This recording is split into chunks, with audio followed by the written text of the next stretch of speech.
जी नमस्कार, मैं हूं मुकेश कुमार। एक बार फिर से स्वागत करता हूं brain power zone YouTube channel में। आज मैं लेकर आया हूं बिहार बोर्ड ब्राह्मी के काव्य खंड से लिया गया तुलसीदास जी का लिखा गया पद, जिसका व्याख्या हम लोग लाइन बाय लाइन करेंगे, सीधी बात नो बकवास। और इसमें ये ब्राह्मी बोर्ड की परीक्षा में 100 मार्क्स दिगंत भाग 2 है, जिसमें काव्य खंड है। उसका मैंने लेसन 3 लेकर आए हैं और ये आपकी जो वीडियो है ऑब्जेक्टिव का ही अपलोड हो चुका है। आप इसे आसानी से पढ़ के यहीं से आप ऑब्जेक्टिव भी बना सकते हैं। चलिए शुरू करते हैं वीडियो को। सबसे पहले इनकी जन्म की बात करें तो 1543 है इनका जन्म, और मृत्यु की बात करें तो 1623 है इनकी मृत्यु हो गई थी 1623 ईस्वी में। बहुत सारे रोचक तत्व भी हम बताएंगे इस वीडियो में, आप बने रहिए वीडियो के साथ। और इनके जन्म स्थान की बात करें तो राजापुर बंदा उत्तर प्रदेश में ये है, इनका जन्म हुआ था। उसके बाद में इनका बचपन का जो मूल नाम था ना वो राम बोला था। और भी इनके हैं कि माता पिता की बात करें तो माता पिता इनका नाम था हुलसी और आत्माराम दुबे था इनके माताजी का नाम। और क्या हुआ था कि ये मूल नक्षत्र में जन्म लिए थे। जो तुलसीदास जी थे ना, ये मूल नक्षत्र में जन्म लिए थे, और मूल नक्षत्र में जन्म लेने वाले बच्चे क्या होते हैं, अशुभ माने जाते हैं। जिसके चलते हुआ क्या कि इनके माता पिता इनको घर से बाहर निकाल दिए, और घर से बाहर निकालने के बाद यानी परित्याग कर दिए। और परित्याग करने के बाद हुआ क्या कि इनके दीक्षा गुरु नरहरि दास, इनके दीक्षा गुरु नरहरि दास ने इनका पालन पोषण किया और विद्यारंभ कराया, मतलब विद्या का आरंभ कराया, शिक्षा दीक्षा दिया, इनका भरण पोषण पालन पोषण किया जब बालक रूप में तुलसीदास जी थे। तो उसके बाद हुआ क्या कि एक दीनबंधु दास की पुत्री थी रत्नावली, जिनसे इनका विवाह कर दिया गया। अर्थात इनकी पत्नी का नाम रत्नावली था और वो दीनबंधु की पुत्री थी रत्नावली। तो हुआ क्या कि एक बार पत्नी के अत्यधिक प्रेम के चलते, मतलब ज़्यादातर लगाव रखने के चलते, ये मायके नहीं जाने दे रहे थे तुलसीदास जी अपने पत्नी को। फिर भी एक दिन जिद करके उनकी पत्नी चली जाती है मायके। तो होता क्या है कि ये पीछे पीछे वहाँ पर चले जाती, वहाँ पे चले जाते हैं पीछे पीछे। तो होता क्या है कि पत्नी इनको देख करके फटकारते हुए डांटते हुए बोलती हैं कि लाज ना आवत आपको, दौड़े आए हूँ साथ, दिख दिख ऐसे प्रेम को कहाँ कहूँ मैं नाथ, अस्थि चर्म में देह मम तो में ऐसी प्रीति, ऐसी जो श्री राम में होती न भव भीति। अर्थात कहने का मतलब, आपको लाज नहीं आता है क्या, दौड़े दौड़े आ गए साथ में यहाँ तक, धिकार है ऐसे प्रेम को, धिक धिक ऐसे प्रेम को, मतलब धिकार है ऐसे प्रेम को। और मैं ये बात कहाँ तक पहुँचाऊँ, कहाँ कहाँ कहूँ ये बात। अस्थि चर्मम देम, मतलब मेरे चमड़े से आपको अधिक प्रेम है, मेरे देह से प्रेम है। तो ऐसी प्रीत धिकार है ऐसे प्रेम पे, आप जितना मेरे चमड़े से प्यार करते हैं उतना आप श्री राम से करें, तो आपकी जो है भव सागर पार हो जाएंगे, आपका जीवन धन्य हो जाएगा। तब से क्या हुआ कि तुलसीदास जी मुंह मोड़कर अपने पत्नी से वहाँ से आते हैं घर पे, और अपने चारों वेद षड दर्शन इतिहास पुराण स्मृतियाँ काव्य इत्यादि का बहुत गहरे तरह से अध्ययन करते हैं, और एक महान कवित लेखक पद लेखन ये सारे चीज़ बन जाते हैं, और खुद से अपने अपने नए नए पद भी लिखने लगते हैं। अब थोड़ी सी बात करें इनके स्थायी निवास के बारे में, तो ये काशी में रहे थे अत्यधिक समय। उसके बाद में हुआ क्या कि काशी में रहने के बाद में चित्रकूट, वहीं पे चित्रकूट है, वहाँ भी रह के अनेक काव्यों की रचना इन्होंने किया हुआ है। और सन 1623 ईस्वी में 1623 ईस्वी में इनको, मतलब कि क्या हुआ था, सावन का दिन था, सावन महीना था और शुक्ल सप्तमी चल रहा था। तो इन्होंने 80 घाट पर अपना प्राण त्याग दिए थे। एक कहावत में कहा भी जाता है कि संवत 1680, 80 गंग के तीर, सावन शुक्ल सप्तमी, तुलसी तजे शरीर। अर्थात आप इस दोहे से भी आप याद कर सकते हो इनके मृत्यु की कहानी कि संवत 1680, 80 गंग के तीर, सावन शुक्ल सप्तमी, तुलसी तजे शरीर। वो 80 घाट पे 1600 संवत में, संवत आप समझते हो, उस समय ये सावन शुक्ल पक्ष यानी अजोरिया के दिन सप्तमी का दिन था। उस समय ये तुलसी जी 80 गंग के मतलब 80 घाट के तीर नदी के किनारे अपना दम तोड़ दिए थे, प्राण त्याग दिए थे। इनकी रचना बताए तो सबसे फेमस रचना था रामचरितमानस। इनके द्वारा रचित ग्रंथों में बहुत ये श्रेष्ठ है और विश्व में विश्व महाकाव्य है ये रामचरितमानस। और इनके ग्रंथों की संख्या लगभग 40 है, लेकिन अब तक 12 रचनाएं सिद्ध हो सकी है वैज्ञानिकों के द्वारा। अब ये चलते हैं हम लोग, ये बता दें आपको, तुलसीदास जी जो हैं, भक्ति जो है इनकी, ये राम भक्त शाखा के कवि हैं और ये सगुन भक्ति धारा के हैं। जो भगवान को मानते हैं उनको सगुन भक्ति धारा कहा जाता है। और हम लोग डायरेक्ट अब चलेंगे पद की तरफ और पद का लाइन बाय लाइन एक्सप्लेन करेंगे।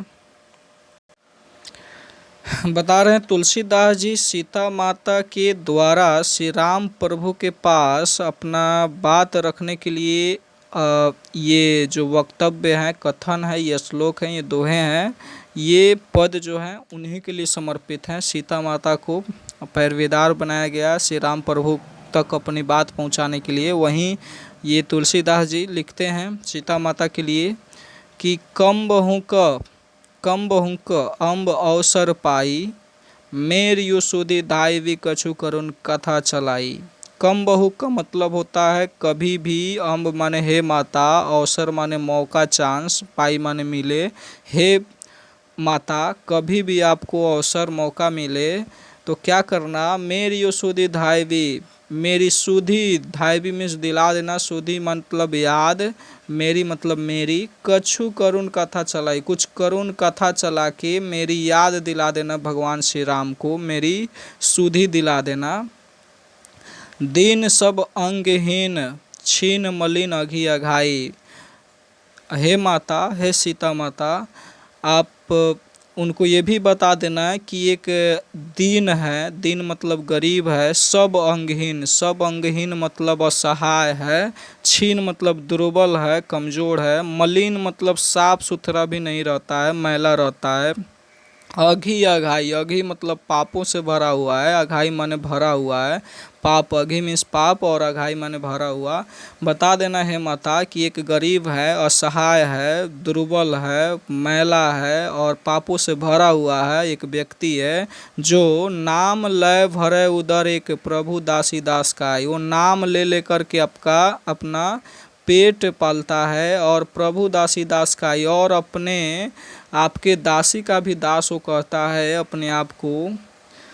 ये तुलसीदास जी खुद के लिए बोल रहे हैं कि श्री राम प्रभु की दासी सीता माँ हुई और सीता माता के भी दास जो हैं तुलसीदास जी हैं। तो वहीं बता रहे हैं कि नाम ले लेकर तुलसीदास जी अपना पेट पालते हैं और उनका जो है बहुत गरीबी है, अंगहीन है, छीन मतलब दुर्बल है, मलिन मतलब साफ सुथरा नहीं रहते हैं, पापों से भरे हुए हैं। नेक्स्ट चलते हैं हम लोग लाइन में। नाम बूझिए सो है कौन कहीं भी नाम दशा जनाई।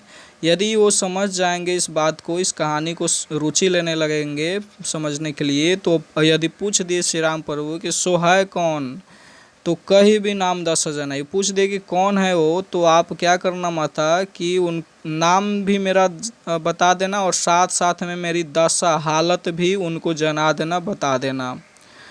सुनत राम कृपालु कि मेरी बिगाड़ियों बनी जाई। और राम कृपालु तो राम कृपालु हैं, मतलब राम कृपा करने वाले हैं, सब पे कृपा बरसाने वाले हैं। वो सुनते ही, जैसे ही सुनेंगे राम कृपालु मेरे बारे में कि एक ऐसा व्यक्ति है जो मेरा नाम लेकर पेट पलता है, वो बहुत गरीब है, छीन है, मलिन है, अघी अघाई है, तो क्या करेंगे, मेरी बिगाड़ियों बन जाए, मेरा बिगड़ी बना देंगे, मेरा बिगड़ी बन जाएगा। उनके सुनने मात्र से ही मेरा बिगड़ी बन जाएगा, मैं तरनहार हो जाऊंगा, मैं भवसागर पार हो जाऊंगा।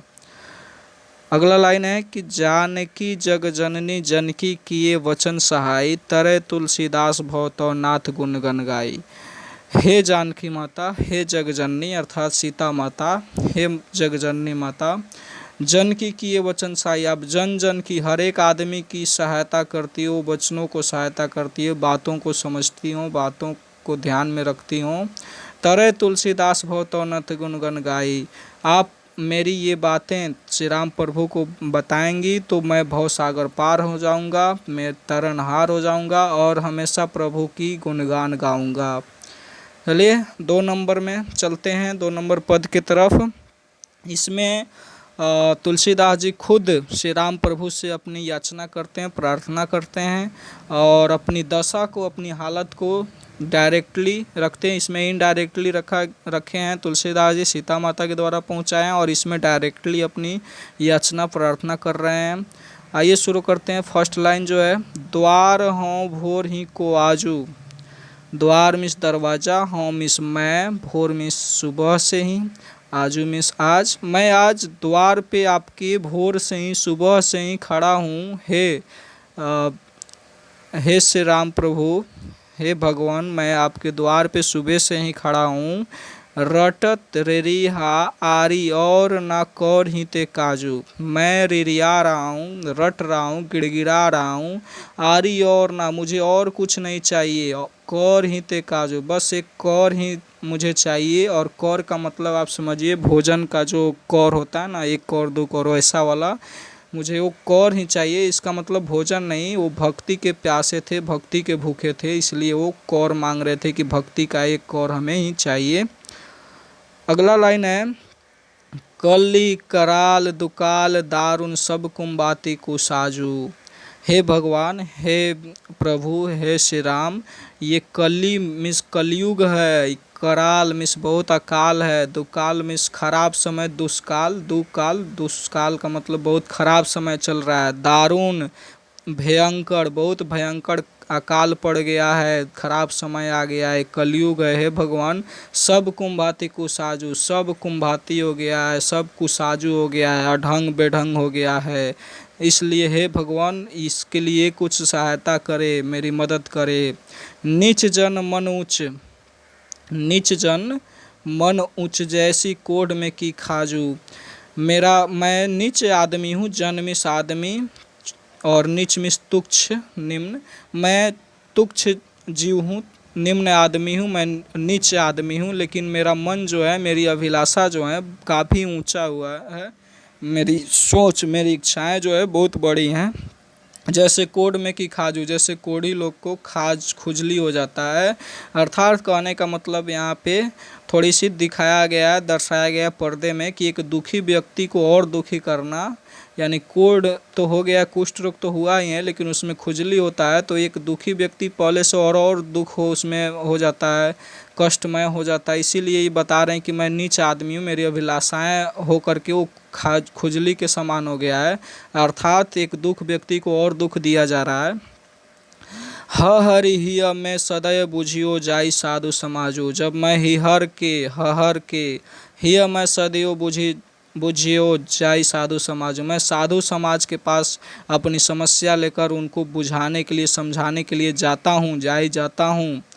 मोह से कहूँ कतहूँ किन्ह तिन्ह कहो कौशल राजू, मुझसे वो लोग कहते हैं, जहाँ पे मैं जाता हूँ अपनी समस्या लेकर, वो साधु समाजू मुझसे कहते हैं, कहूँ कतहूँ किन्ह तिन्ह, कहीं कतहूँ कुछ नहीं मिलने वाला तिन्ह, कहे वो कौशल राजू के पास ही सबका निदान होगा, सबका सॉल्यूशन होगा। कौशल राजू मतलब श्री राम प्रभु के पास जाओ और वहीं पे तुम्हारा सब तारनहार होगा, भवसागर पार हो जाएगा। दीनता दारिद दलय को कृपा वराधि बाजू, दानी दशरथ राय के तू बनाइत सिरताजू। हे दीनता हरने वाले, हे दरिद्रता धरने वाले श्री राम प्रभु, कृपा वराधि बाजू, आप तो कृपा वराधि बाजू हैं, कृपा बरसाने वाले हैं। हे भगवान, आप दीनता हरने वाले हैं, मेरी भी दीनता हरिए, मेरी भी दरिद्रता दलिए, मतलब हरिए।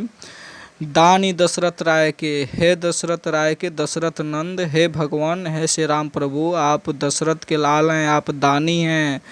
तू बन राइट सिर ताजू, आप तो सर के ताज बना सकते हैं, आप हमें भवसागर पार करा सकते हैं। जन्म को भूखो भिखारी हों गरीब निवाजू, हे गरीब निवाजू, मैं मुझ पे दया कीजिए, मैं हे गरीब निवाजो मुझ पे दया कीजिए, मैं जन्म से ही भूखे भिखारी हूँ। बात सही है, वो बचपन में उनके माता पिता उनको त्याग दिए थे, तो वाकई में ये भक्ति के भी भूखे थे ही, और ये कहीं कहीं भीख मांग के खाना पीना किए थे। तो इसके लिए भी ये इसमें दर्शा रहे अपनी हालत को कि जन्म को भूखो भिखारी हों हे गरीब निवाजू। गरीब निवाजू मतलब श्री राम प्रभु। हे श्री राम प्रभु, मैं जन्म से ही गरीब भिखारी हूँ। पेट भरी तुलसी ही जेवाई या भक्ति सुधा सुनाजू। पेट भर जाएगा तुलसी का, मतलब मेरा कवि खुद कर रहे हैं कि तुलसी जी कर रहे हैं कि पेट भर जाएगा मेरा जेवाइया भक्ति सुधा सुनाजू। जैसे ही आपका भक्ति सुधा, सुधा मिस अमृत, भक्ति मिस भक्ति, आप जानते हैं एक भक्ति का थोड़ा सा अमृत मिल जाएगा, एक और भक्ति का अमृत मिल जाएगा, उस समय मेरा जीवन धन्य हो जाएगा, तरनार हो जाऊंगा, मेरा पेट भर जाएगा और मैं भव सागर पार कर जाऊंगा। और ये था, समझ में आया होगा। धन्यवाद। अच्छा लगा वीडियो तो लाइक कीजिएगा, शेयर कीजिएगा, सब्सक्राइब कीजिएगा। और भी आगे बहुत सारे वीडियो आने वाले हैं। बिहार बोर्ड 12वीं के लगभग इंग्लिश और हिंदी की वीडियो कंप्लीट होने वाले हैं। आप जल्दी से सब्सक्राइब कीजिए, जल्दी से ग्रामर व्याकरण सारे वीडियो अपलोड होने वाले हैं। धन्यवाद। जय हिंद।